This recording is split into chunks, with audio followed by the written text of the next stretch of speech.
एक 10th class के बच्चे के मन में बहुत सारे बवंडर चल रहे होते हैं कि आखिरकार 10th के बाद वो कौन सी स्ट्रीम को ऑप्ट करेगा, और उससे भी ज़्यादा बवंडर चल रहे होते हैं उसके पेरेंट्स के मन में।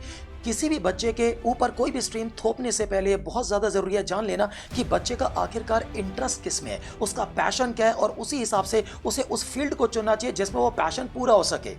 जी हाँ, नमस्कार, मेरा नाम है Raj Singh. I am teaching accountancy for last 25 years. मेरा ट्रैक रिकॉर्ड है लगातार 10 साल 100 में से 100 अकाउंट्स में दिलाने का। लेकिन बाकी सभी फील्ड्स के बारे में मैं आज आपको बताने वाला हूँ कि आखिरकार कौन सी फील्ड आपके बच्चे के लिए ज्यादा सूटेबल रहेगी। एक बच्चे का इंटरेस्ट किन किन चीजों में होता है, आइए क्लासीफाई करते हैं सभी फील्ड्स को, सभी स्ट्रीम्स को। सबसे पहले PCM यानी कि फिजिक्स, केमिस्ट्री, मैथ्स। 10th तक बच्चा फिजिक्स, केमिस्ट्री, मैथ्स जो पढ़ता है, 11th 12th की फिजिक्स, केमिस्ट्री, मैथ्स बहुत आगे लेवल पे चली जाती है।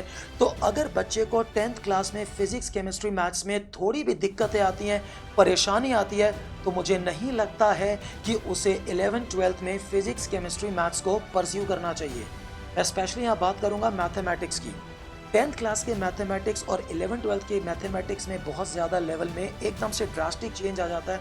तो जिन बच्चों के 10th क्लास में मैथमेटिक्स में अच्छे नंबर भी होते हैं, वो लोग भी 11th 12th में थोड़ी सी प्रॉब्लम में आ जाते हैं। तो बहुत ज़रूरी है ये देखना कि आपका 10th क्लास का मैथमेटिक्स अगर कंसेप्चुअली बहुत स्ट्रॉन्ग है, तभी आप 12th में मैथमेटिक्स को कंटिन्यू करें। वरना काफ़ी बच्चे पहले उसे एज एन एडिशनल सब्जेक्ट, पहले तो मेन सब्जेक्ट लेते हैं, फिर एडिशनल, फिर बाद में ड्रॉप करते हैं। तो अगर आपका 10th तक थोड़ा भी हाथ टाइट है, कंसेप्ट क्लियर नहीं है, तो आप 12th क्लास में उसको परस्यू ना करें। मैं ऐसा नहीं कहूँगा, लेकिन एक जजमेंट अच्छा ज़रूर है। फिजिक्स, केमिस्ट्री का भी लेवल हाई हो जाता है। तो अगर आपका 10th क्लास में थोड़ा सा कंसेप्ट बिगड़ा हुआ है, तो आप उसे आगे परस्यू ना करें। अब आती है बात PCB यानी कि फिजिक्स, केमिस्ट्री, बायोलॉजी की। कुछ बच्चे ऐसे हैं जिनका मैथमेटिक्स उतना अच्छा नहीं है, बट फिजिक्स, केमिस्ट्री बहुत अच्छे इंटरेस्ट के साथ करते हैं। तो आई थिंक PCB आप लोगों के लिए बिल्कुल बेस्ट है, क्योंकि बायो में मैथमेटिक्स तो उतना यूज़ नहीं होगा अलग है, लेकिन फिजिक्स, केमिस्ट्री आपका अच्छा है, तो बायोलॉजी के साथ आपका कॉम्बिनेशन बहुत अच्छा बैठता है। अब बात आती है कॉमर्स की, जिसका ऑब्वियसली मैं एक्सपर्ट हूँ, 25 सालों से पढ़ा रहा हूँ, 20,000 से ज़्यादा बच्चे पढ़ाए हैं, तो डेफिनेटली मेरा कॉमर्स में एक्सपर्टाइज थोड़ा सा ज़्यादा है। अगर किसी बच्चे का physics, chemistry, maths, social science वगैरह 10th क्लास तक अच्छा नहीं था, तो उसके लिए कॉमर्स ही बना है, और कॉमर्स के लिए आप बने हो ऐसा मान के चलिए। सबसे अच्छी बात, सबसे बड़ी ब्यूटी हमारे कॉमर्स स्ट्रीम की, फिजिक्स, केमिस्ट्री, मैथ्स आपने 10th में पढ़े हैं, लेकिन कॉमर्स के जो सब्जेक्ट्स हैं, अकाउंट्स, इकोनॉमिक्स, बिजनेस स्टडीज़ आपने 10th में कभी नहीं पढ़े। तो 10th तक के कंसेप्ट्स का हमारे स्ट्रीम से कोई लेना देना नहीं है। तो अगर 10th तक आपके कंसेप्ट्स बिगड़े भी हुए हैं फिजिक्स, केमिस्ट्री, मैथ्स में, सोशल साइंस में, तो कॉमर्स आपके लिए परफेक्ट है। सारे सब्जेक्ट्स नए हैं, नई शुरुआत है, सब कुछ नए कंसेप्ट हैं, तो आपको पुराना सब माफ़ है। पुरानी आपने क्या गलतियां करी, आपने नहीं पढ़ा, केयरलेसनेस, हेल्थ इश्यूज़ रहे, कुछ भी रहा, और आपका अगर कंसेप्ट नहीं है, तो आप नए सिरे से अकाउंट्स, इकोनॉमिक्स, बिजनेस स्टडीज़ को पढ़ेंगे और एक नई ऊंचाइयां हासिल कर सकते हैं। तो ये सब्जेक्ट आपके लिए सबसे ज़्यादा अच्छा बना है।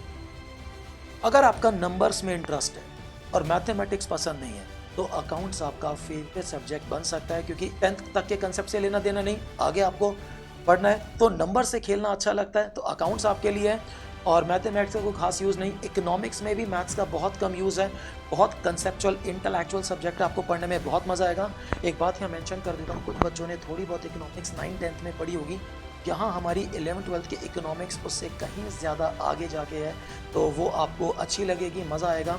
बिजनेस स्टडीज़ एकदम नया सब्जेक्ट है, आपने कभी पढ़ा ही नहीं, नाम से पता चलता है बिजनेस की स्टडी करनी है, बिजनेस कैसे चलाना है, कैसे मैनेज करना है, क्या दिक्कतें आएंगी, कैसे फंड रेज करना है, क्या प्रॉब्लम को कैसे मैनेज करना है, ये आप डेफिनेटली मैनेजमेंट में भी हमारा बिजनेस स्टडीज़ ही है, तो ये आपके लिए बना गया है।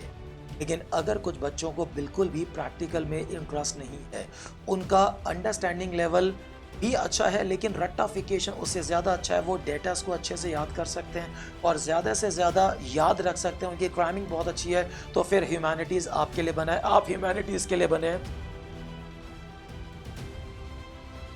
ये जितने भी सब्जेक्ट हैं, सोशल साइंस और सोशियोलॉजी, ज्योग्राफी, ये सब आपके लिए बने हैं, आप आराम से इनको याद कर सकते हैं और अपनी सारी की सारी जो नॉलेज है रेक्टाफिकेशन की वहाँ इस्तेमाल कर सकते हैं, आप ये टेक्निक्स यहाँ इस्तेमाल कर सकते हैं और आप बहुत अच्छे से इस स्ट्रीम को ले सकते हैं। आशा है कि यहाँ तक की वीडियो देखने के बाद आपको पता चल गया होगा कि कौन सी स्ट्रीम आपके लिए बेस्ट है। कोई भी प्रॉब्लम हो, कोई भी डाउट हो तो कमेंट बॉक्स में डाल सकते हैं, मैं उसे सॉल्व कर दूंगा। Thank you so much, thank you so very much, thank you, bye.